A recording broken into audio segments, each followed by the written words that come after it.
Hey, I just love that countdown music, don't you? I mean, I hear that in my head. I thought I'd start a few minutes early today just to kind of open it up. And if you have questions or chats, this is just kind of a little bit of a warm up before we get into today's topic. My name is Jeff Harrison. This is Spirituality at Ground Level. And what that means is basically, hey, I'm going to give you my interpretation as a non-theologian of how spirituality mixes in with us in our real life, and really specifically how it's working in my life and how it can work in yours too. So I want to welcome you today. Please put questions in the chat. This is not about me talking to you. It's about us having a conversation and really kind of working some of these things out. I'm excited to talk about this stack of books over here today. I've got a whole bunch of books over here, anything from Emerson to Gary Vaynerchuk to Jack Canfield to Mark Victor Hansen to Tony Robbins and anything between. So I'm excited about talking about those things. But hey, do me a favor. We've got a few people on here. Just do me a favor in the chat. Just tell me where you're from, where you're checking in, and also, hey, why you're here. Like, there's a lot of things you could have been doing, and yet you chose to click on that spirituality at ground level and be part of today. So I'd love to know that, because here's the thing. No one likes going to a restaurant, looking at the menu, and there's nothing on there for them to fill their appetite. So I want to make sure that we're in the right place and that I'm doing everything I can to be that source of information for you and feed your soul. I really appreciate that. So you'll see me glancing down from time to time because I've got a laptop in front of me, and it shows if we have questions or comments. And I've got some things I'm going to put on the screen as we go through this today. But I'm excited about today. I have to be honest, this whole week, I've had so many thoughts going through my mind of what I wanted to talk about today, because this is a new format. This is, I think, our third show. Last week we had a show with Dr. Joe and Dr. James Mellon and Dr. Laura. And so it was a little off the normal. But today we're going to talk about learning and what that means. And I have some notes here because I wrote down some notes. I want to make sure I stay on track here. One of the things I want to talk about, I want to challenge you with, is I listened on Sunday to our guest speaker, Dr. James Mellon. He referred to a line from Ernest Holmes, and he said, one day, I'm just paraphrasing here, one day science and religion will walk hand in hand. And he said he thought it was today. And I have to tell you, and this is why these books are here, because I have been in that science thing. I'm at a point where I say I'm midlife. I'm halfway through my life. If I figure I'm going to live to 120, you do the math right there. And most of my life I've spent on that science side. Hey, is there proof? I'm kind of one of those guys. I like to see that 1 + 1 adds up to 2 instead of 1 + woo-woo equals who knows what. And no offense to woo-woo, I think there's definitely some stuff there. But the cool part about it is science is now creating such a solid platform for what we thought was woo-woo that it is now scientifically proven. I just want to give you a couple of examples. There are things first of all, thank you everyone for joining me this morning. I just want to check and make sure I'm not missing anybody here. Please put your comments or questions in the chat. I'd love to know where you're tuning in from. Are you here locally in the desert? Are you someplace else? Are you with Elon Musk and his program in space someplace? Maybe you're over the ISS station. Who knows? I'd love to hear where you're from. Anyway, science and religion or faith. And when I think about science, we talk about New Thought being what? Science of mind.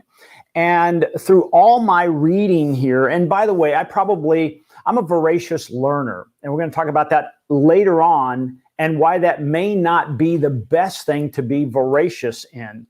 But I've been one of those guys that I probably read, and this has probably happened now for maybe 5 to 7 years. I probably read about 40 to 50 books a year.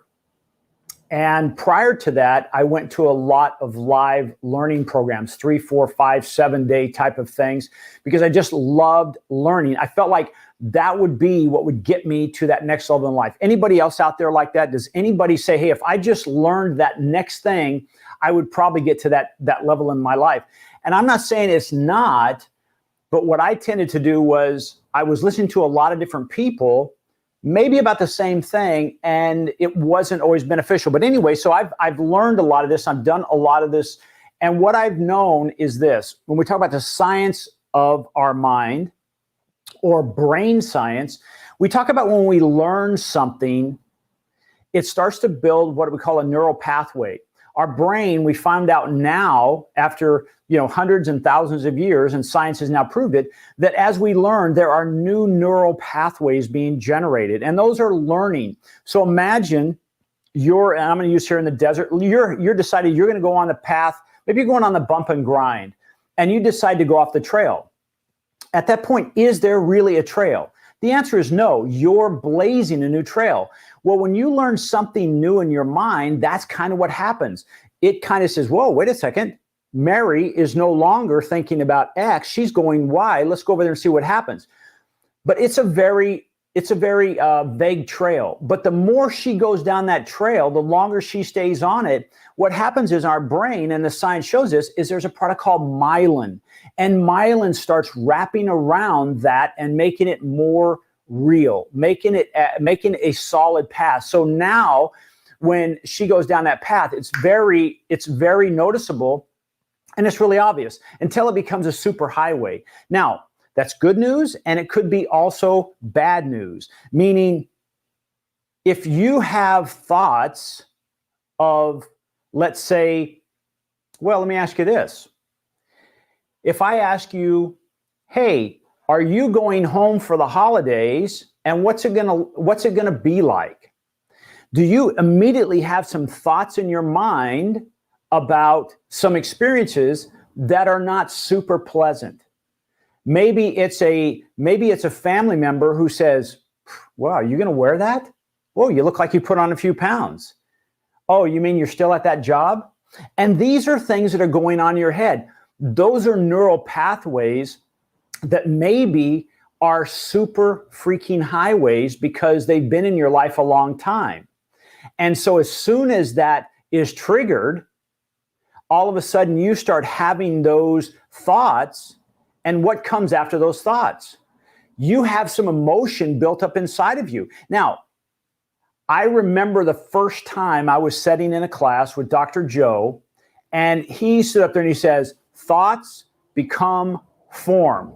And I'm like, I've heard this before, but I never heard it in a spiritual setting. Thoughts become form. And I was trying to bridge the gap, not at that day, but I was trying to be open-minded and listening. I'm like, thoughts become form, thoughts become form. Okay, what does that mean? That was the spiritual piece of that. And now, here it is 15 years later, I see the science and the spirituality really being one. There really is no line. It's blurred. It truly is science of mind. And again, that's in my opinion. It's science of mind. So does this help us, hurt us? What does it do? Well, I'm going to go back to that question of, if I ask you, hey, where are you going for the holidays? And you're going home for the holidays, and you trigger those thoughts about Aunt Harry or Uncle Sam or whoever it may be, and they set off your buttons. We know there are neural pathways, there are recordings, there are paths in our brain that are triggered that make us feel as if we're there. Brain science says, hey, if they hook up all those electrodes in our head, those same emotions and feelings will be triggered in our brain as if it's really happening.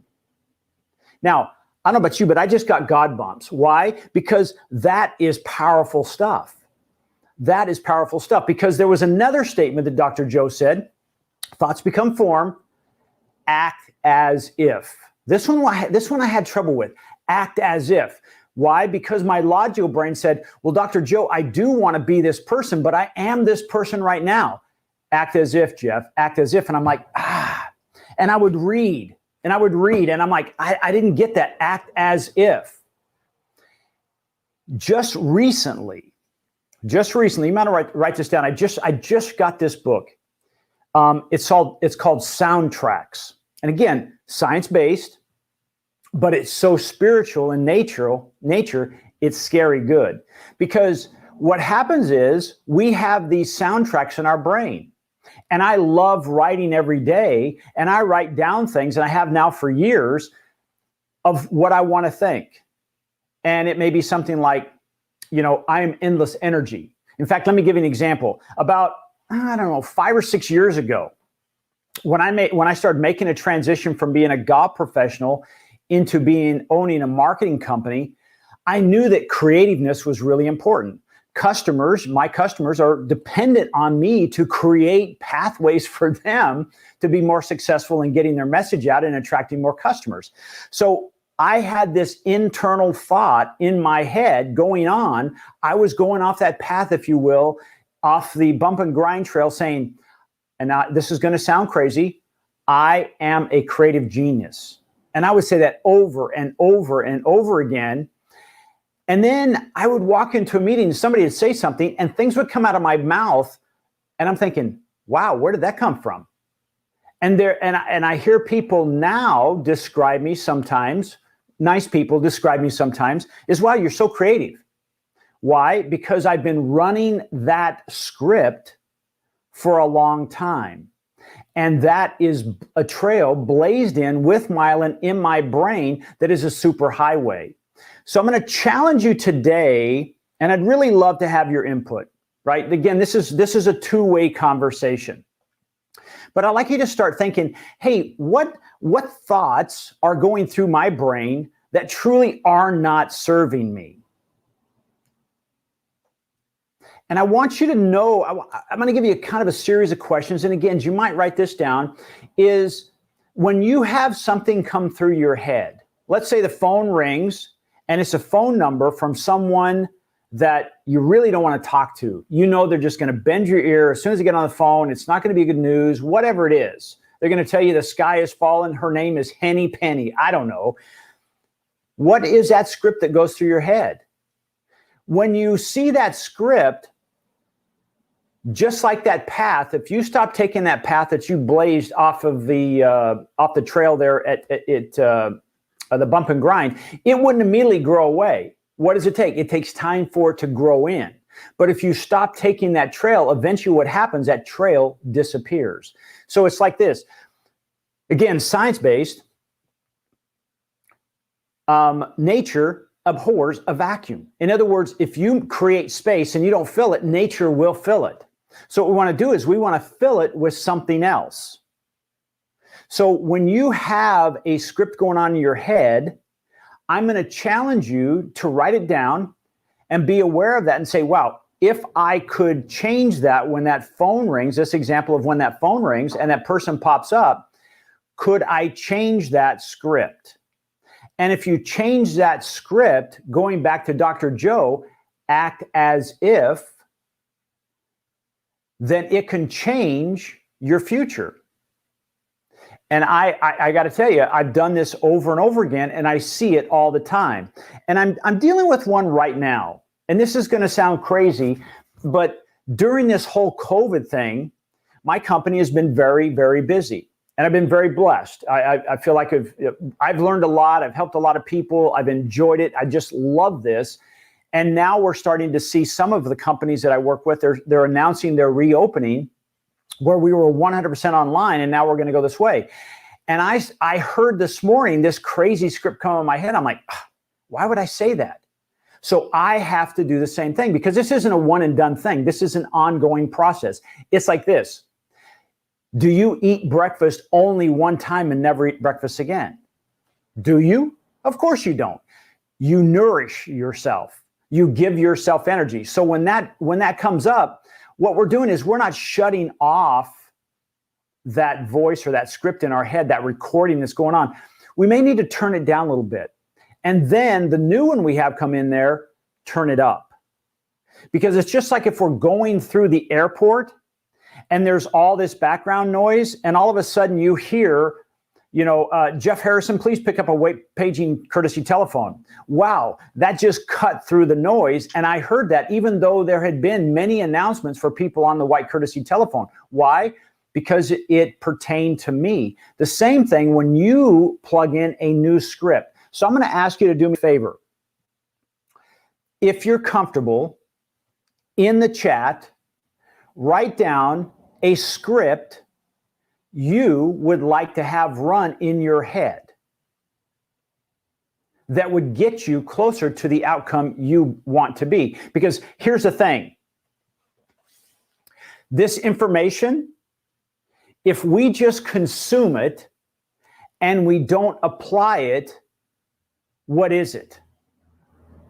Well, it's about like that whole statement that I learned, maybe 3 or 4 decades ago. Knowledge is power. That line is baloney. Knowledge is only potential power. So what's that missing ingredient? Well, again, going back to these books or what we're talking about here, information plus application equals transformation. Information plus application equals transformation. So I want to ask you something. How many classes have you taken? How many books have you read? How many educational things have you consumed and you just absorbed the information, but you didn't apply anything? What did that do? Did that make you more confident? Did it make you feel less than? Like, geez, I read all of Emerson's essays. I should be able to do this. But if you don't apply it, you don't apply it. Now, 3 weeks ago, and again, I look forward to you guys writing something down in the chat. I'd really like to see that. But I remember 3 or 4 weeks ago, I had out a Fresnel lens. And what was that whole thing for? It was about understanding focus on one thing. Because here's the thing. If an ember is taken out of the flame, what happens? It turns to coal. So what we want to do is we want to keep our ember, keep our flame burning. So we need to stay focused on one thing. And if you think through history, most of the time, the people who accomplish what they want, they're pretty narrow-minded. They're pretty focused on doing one thing. I mean, think about Dr. Joe. Dr. Joe, yes, he had a different job, but primarily he was the leader of our spiritual center at Center for Spiritual Living Palm Desert, or I should say is. And so he did that job very, very well, or does that job very, very well. If you think about our guest speaker who's been joining us, Dr. James Mellon, same thing. He's been all in. Oh, and he'll love this because I think I'm 17 minutes into the program. I'm going to mention Broadway. That as someone who is an entertainer on Broadway, when he made that switch to be full on as a minister for CSL, he became an ember. He was on fire. Dr. Joe, on fire. I think of people at our center the same way. I think of our young practitioner staff who just went through their teaching with Dr. Mellon, that they were embers. They were on fire. They are on fire. It's exciting to see that. But if they were trying to be everything to everyone, they would be spread so thin, they would really not be very accomplished. And what would happen is they would feel less accomplished and probably have their self-worth go down. So I'm going to challenge you today. I'm going to share something here real quick. Let me just pull it up. And I'm going to share some things I have on my calendar because I do put some scripts on there, and then they come up as reminders to help me stay on track. Because throughout the day, something will happen. Somebody will call me. They're not happy because there's been a word misspelled in their banner, or they've, I put the wrong initial, or whatever it may be. And or I showed them they should have got their right side versus their left side. So what I have is I have some things down here. It says at 6:30, it says, you've got this. You have what it takes. You've got this. You have what it takes. At 8 a.m., money comes to me easily and effortlessly. At 10 a.m., I bring the joy. I am the joy. Ardella, thank you for joining us. It is, and it's a reminder for all of us. And so then I put this here, as I said, number one, or excuse me, at 1 o'clock, I can do hard things to accomplish my goals. You know, if you think about that, and the reason I put that down is because these are common sayings from people who achieved great things, that they said, hey, if achieving our goal was always easy, I would never achieve anything. Or excuse me, we would achieve everything. But the truth is, sometimes accomplishing our goals can be hard.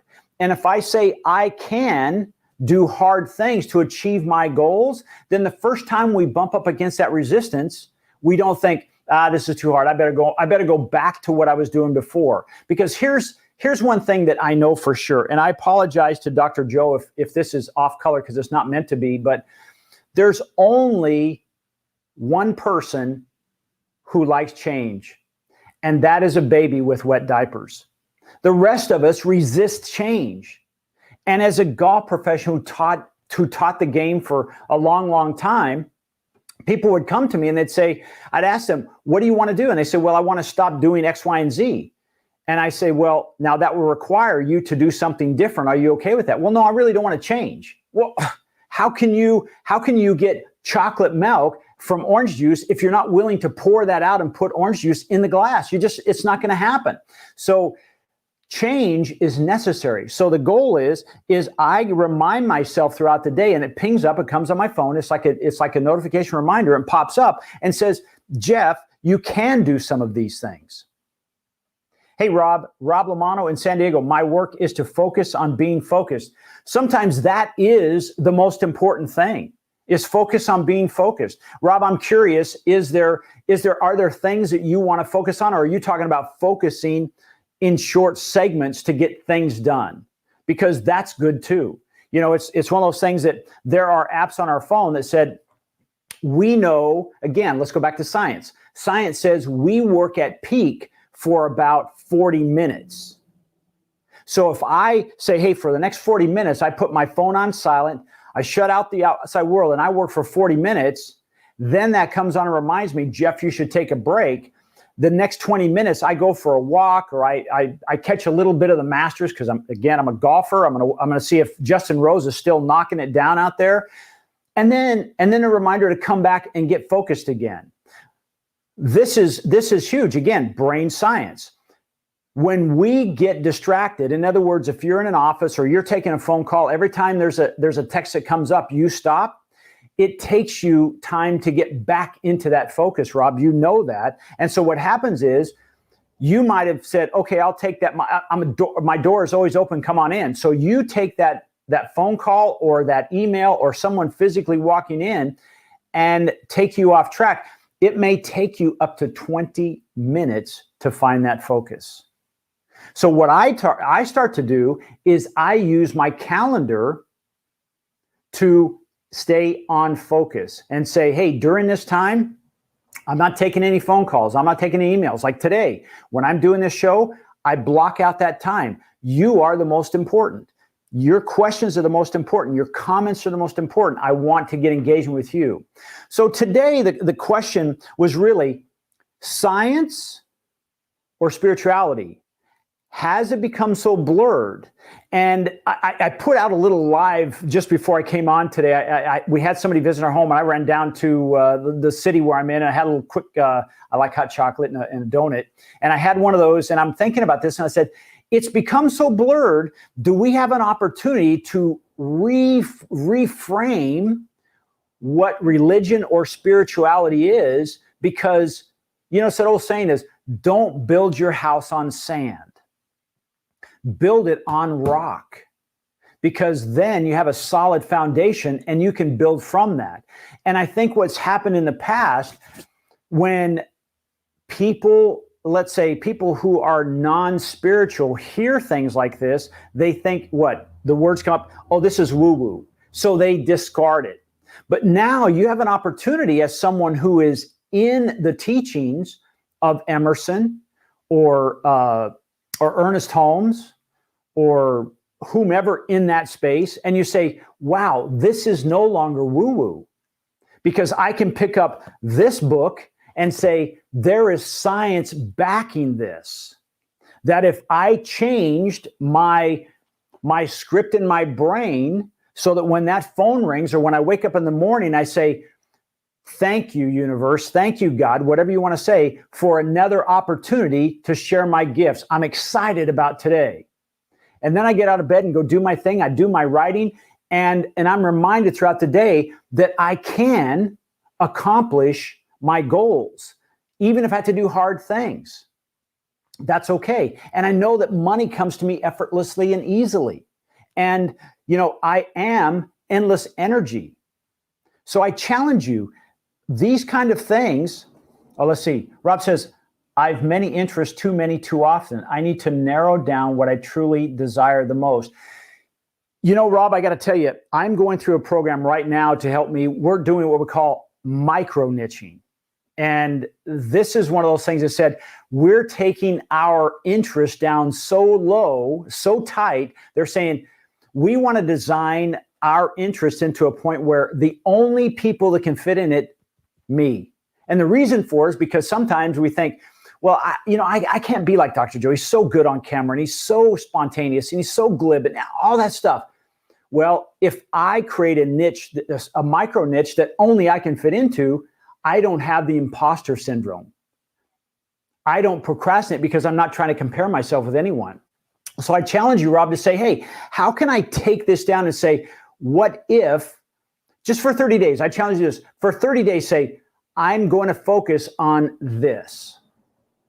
And it doesn't mean, you're just this, real rigid that this is all I do. But let's say the most productive time of your day, this is who you're trying to be. This is who you're going to be.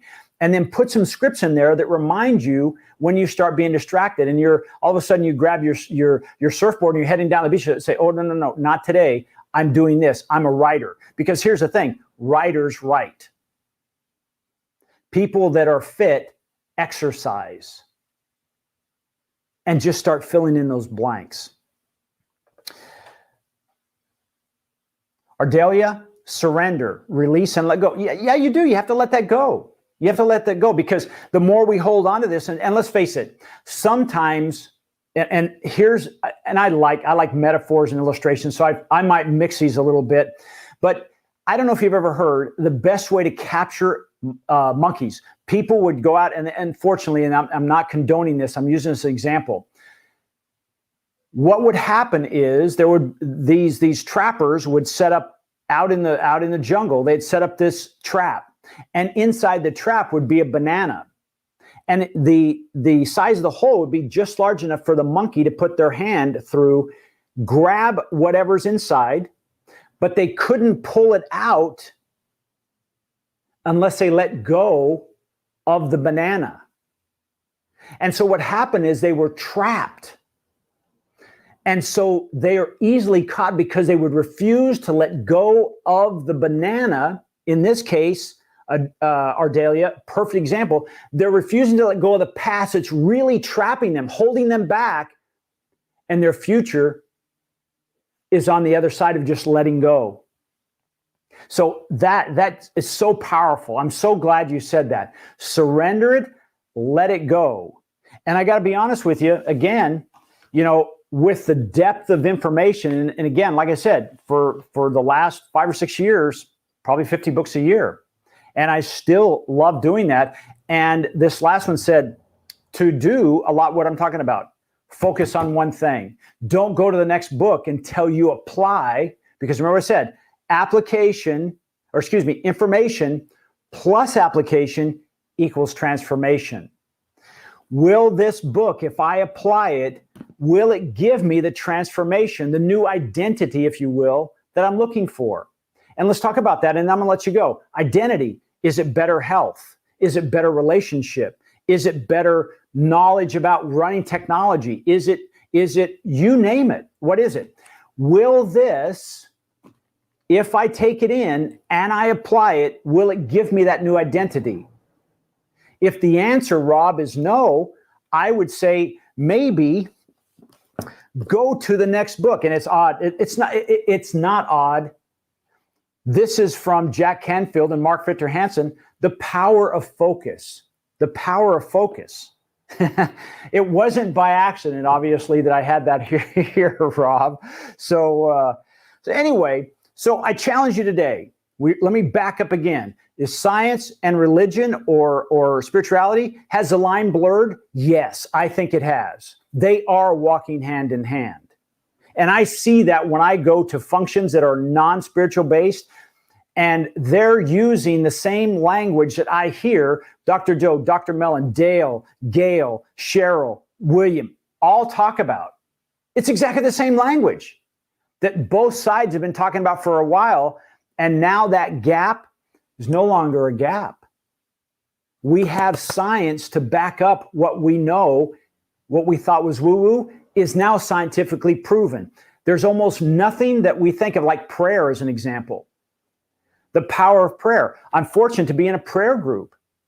And I can't tell you the many, many, many times we as a group have prayed for someone, and it's not, I don't think of it as a miracle anymore. It's just, that's what it is. And it reminds me of, I think, Mary Manon Morrissey, when she was ill. She was going to die as a young girl. And the woman, I think she was a nurse that came in. She might have been with she might have been a female priest or a female clergy, and came in and said, would you borrow my belief that there's a possibility that you can heal? And she's like, well, what else? What else do I have to lose? I guess I could. The next day, she started healing. The doctors are blown away. So we know now, if you'll put that in your brain, that it's a possibility. And if I can share my belief in you, that you can do this, and you can start changing the scripts. And when they come up, write them down and say, okay, I can't turn it off because there's still a trail there. I'm going to now turn it down and start starving. I'm not going down that trail anymore. So whenever that situation comes up, I have a new script I put on my phone. I am strong because of the words that they share with me. I'm just making this up, obviously. I would recommend writing some scripts, putting them on your phone, reading them just before you go to bed at night, reading them when you first wake up. Why not? Why not? What do you have to lose? Science backs it up that it does work. It's no longer woo-woo. It is science and spirituality walking hand in hand. Hey guys, I want to thank you all for joining me. I really appreciate it. Rob, Ardelia, please, I really appreciate you guys jumping in and sharing some thoughts. Let me just jump over here real quick to the website, make sure I didn't miss anybody. It's all good. Hey, I just want to point out that Sunday, now we're live streaming. If you missed it, last Sunday was our first live stream. We had a great Easter. The energy at CSL was unbelievable. It was a lot of fun. I just heard, and I hope I'm not overstepping it, I think is official, May 2nd, we're actually going to have our grand reopening. There are some details. You probably want to call the office at 760-346-4649 for more details. It's not going to be like, okay, we can have everybody come in. I know there's a limited seating, so please make sure that you follow up with that. Please don't show up on the 2nd. We do have Dr. Joe coming back. I heard that. He sent me a message today. He says, hey, he's coming back on May 2nd, and we're going to have a grand reopening. I'm excited about that. But the energy is fun. So we love, Rob, thank you. Thank you very much. We're looking forward to having that reopening. You guys have an awesome weekend. And do me a favor. I've talked about this, and this is my ask. You get your good from the tree of life. And the way the tree of life continues to grow is we feed that. We nurture it with water. We nurture it with fertilizer. In this case, Center for Spiritual Living is a tree of life. And if you are seeking wisdom and growth through that tree of life, all I ask is that you consider supporting the Center for Spiritual Living. Let me see if I can get that information on here just for a second. And please, you can just go is coming on here. You can go to our website and you can support us there. But please consider that. We really appreciate it. In the meantime, my name is Jeff Harrison. This is Spirituality at Ground Level. This is just me that I've said, hey, after 15 years of learning and applying, remember, information with application means what? Transformation. I'm looking forward to your transformation. Thanks again for joining. You guys have an awesome weekend and take care. Bye-bye.